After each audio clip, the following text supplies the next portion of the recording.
Hi everyone, Lewis here, and today I'm going to bring you guys a first look at a game called Out of Reach. Most of you guys probably haven't heard of it already, and I realize I do make a lot of videos on these new games, doing first looks and stuff like that, and I'm not making a video on this game for the sake of just getting a video. There's a lot of really bad games out there which are in the survival genre, and I don't make videos on because they're not good, but this game does actually look really promising. It does seem to take some aspects of other games on the market right now, but it combines them in a new and interesting fashion. You can see the theme of this game simply hasn't been done in the survival genre already, and I'm not really sure how I'd describe the theme, but I'm sure you can see from the gameplay that, like I said, it's just different to any other game on the market right now. Many people have compared it to Rust, but this game does advertise itself as an MMO survival game. So yes, it is going to be similar to Rust, but you'll see throughout this video there is a bunch of things which are, of course, completely different to it. There is a lot of features which are going to be shown in this video. The full day and night cycle, which has got some awesome changing scenery in terms of fog and whatnot. There's a hunting scene with the animals, which is what has been shown on screen right now. The building, which is found in a game, is a lot deeper than in Rust, and you can do some really cool things with it. The ballista and trebuchet shooting, which will be shown on later. The looting of dead bodies, animals, etc., etc. It's the same as Rust, as in you will hit on things and shit will come out of them. Pretty magical stuff. Force entry of bases, so of course you will be able to raid bases in this. That is really what it will revolve around, a bunch of people who are going to form together and raid each other's bases. And on top of that, they also show off the destroyal of the guest and builders board, which allows you to burn down enemy bases. And also right at the end there is the bronze casting and the crafting. And also you'll notice, if you listen very closely, the beautiful ambient sounds at nighttime, at daytime, and depending on which zone you're in, well, which biome you're in, of course, it will sound different. So I'm not necessarily saying that this game will, overtake Rust, or it will end up being a more enjoyable game than Rust, but it is definitely still something you should check out if you are interested specifically in Rust, which it seems like recently a lot of you guys have jumped back on the Rust bandwagon because of the big updates. It definitely looks a lot prettier than this game, but I'd say this game makes up in functionality compared to Rust. I really should stop comparing the two games since they are really different. But yeah, this game, you can see with the inventory system, it is dramatically deeper than Rust. You can see right there, being able to dual wield with weapons, with shields, with torches, whatever else you want. And right now, of course, it is turning nighttime, so these guys are going to go up on top of this hill and go have a lovely chill out. You can hear the birds chirping in the background as well. Yes, they are really, really annoying. So the building system is really how you'd expect it to be. So you will gather wood. You'll see when the player opens up his inventory right here, he's got 2,800 wood inside his inventory. You're then able to craft things out of that. In this case, the guy in front of him is just building some basic foundations, which of course you can then build a bunch of stuff on top of.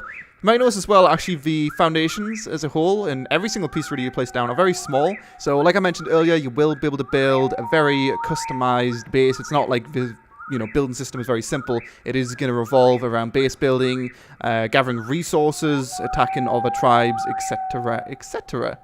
Skipping a bit through the building segment, you'll see the player now has a beautiful front door on the base, which of course, like I mentioned earlier, you will be able to knock down and go attack some nasty neighbors. And we've now got, I guess, a decent base compared to what we had before. Just building up some more stuff for the base, putting a lovely little edge around the stairs just for the sake of it, although I don't really see a point of it, but either way, it makes it look a bit better. So why not put it on? These guys shit wood anyway. In the bottom right, you'll see a bunch of different stuff which we can, of course, craft. Some half walls, some full walls, some doors, some stairs. A lot of basic stuff which you can really just expect to find with base building in any game which is going to be like this.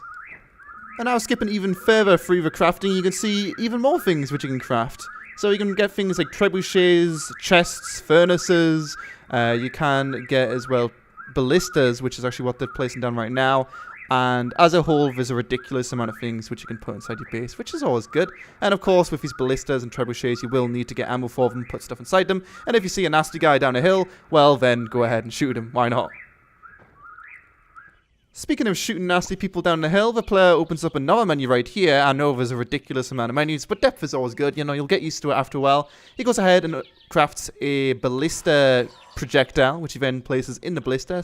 Goes ahead and uses his magical wheel to bring it back, takes aim, and then fires at the player down the hill.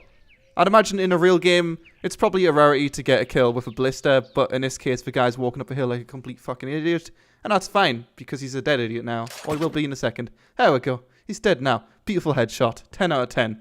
And of course, now they move down, shield and weapon in hand, to finish off his buddy who runs away like a little pussy. Of course, once the players are dead, it will have the normal crafting menu, so you can go ahead, or not crafting menu, sorry, I'm an idiot, I mean the looting menu. So you can go ahead and take all their clothes, take every little piece they had, until of course you killed them and stole that from them. You'll also notice on the beach right there, the reason they end up attacking them is because they had a trebuchet set up so they could throw large stones at their house. No one likes getting large stones through at the house, so they've gone ahead and chased them down and went to kill them.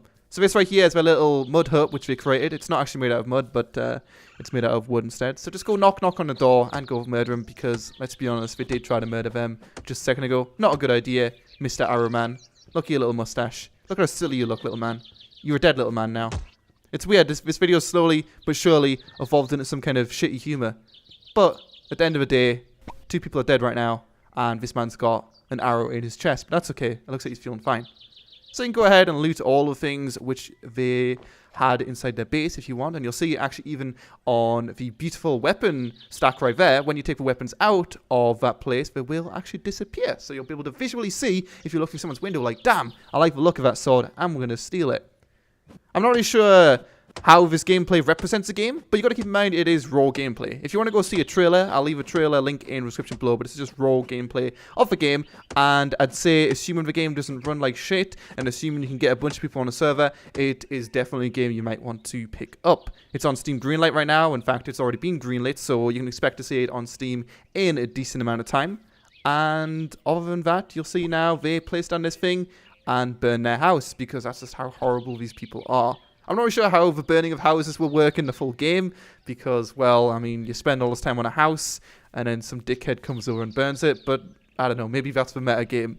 It takes, years to build a house, and then someone ruins all of your work, but it might be a bit harder than, the simple crafting of boom, bam, bam, as it was in the video, to craft a house, to burn a house, and stuff like that, although I don't really see why burning a house would be hard. But you can see right there, the player puts a torch in his hand and just throws it onto that, sets it on fire, and now his body is smouldering away, and so is the house. So, rest in peace, you guys. Good fight, 10 out of 10. So on to the final segment of the video, which, as I promised earlier, is of course the crafting of the bronze, or not the crafting of the bronze, but the casting of the bronze in the little template they've got. It's something I didn't even expect to be in this game. I remember seeing a trailer for this game a while ago and thinking, wow, this game looks like Rust, but shit. But then I realized actually it's functional, so it's not shit, it's good. It's like Rust, but with more stuff. But saying that, like I said, who knows which game could end up coming up on top. Or, I mean, the game is different enough compared to Rust as it is, so maybe this will be a game you can play along with Rust. Now, like I said earlier, I keep on saying the same shit, but I should stop talking about Rust. Either way, going ahead and crafting various different weapons. In here, you've got the little pushy up and down thing, which feeds some air into the furnace, because, fire likes air, I think. So, you push it up and down, the air goes in. I'm really bad at knowing what's going on, I don't know what's going on here, because I didn't play this. And he goes ahead and places down a beautiful anvil, which he can then probably do even more stuff with. Getting out his hammer, and he's going to go smash away at it and fucking make some kind of majestic sword or something like that. So he's placing that right there on top of it, and you can see that is indeed a majestic sword, which is crafting. Great prediction right there. So placing a bit of bronze on there, crafting it into something a bit sharper than just bronze, and then you can go stab people with it, because, why not, right? But it's not as simple as just being able to craft a bronze sword. You can even craft a bronze axe head. But of course, along with these, you probably do want to stick a piece of wood in it, so you can actually hit people with it. You can see right here, the hammer is using is also a piece of wood in a round shape. So there's the bronze axe head right there, which is going to go ahead and place inside his inventory and probably make it into something which you can actually use. So let's watch the magic happen right now live on our screen. So there we go. Craft the one bronze axe, which is made out of 1 wood, 2 flax, and 1 bronze axe head. Of course, a lot of these numbers will be changed in the future, because it does seem ridiculously easy to build those, but at least the systems are in place, showing that they do indeed work, the multiplayer does indeed work, and really everything is in place in the game to make it a awesome experience. Imagine building a massive base, having a bunch of trebuchets outside the base, and then raiding it, jumping through the various different holes which you've just made in the base itself. You can kind of see why it would be awesome, especially for an MMO kind of format. So if you guys would be interested in seeing some more, then make sure to tell me in the comment section below. Definitely check out the description for the website, orgame.com, the trailer, and all that stuff, because really the game is extremely underrated. But don't forget to comment, subscribe, and all good stuff anyway, and I shall see you guys next time.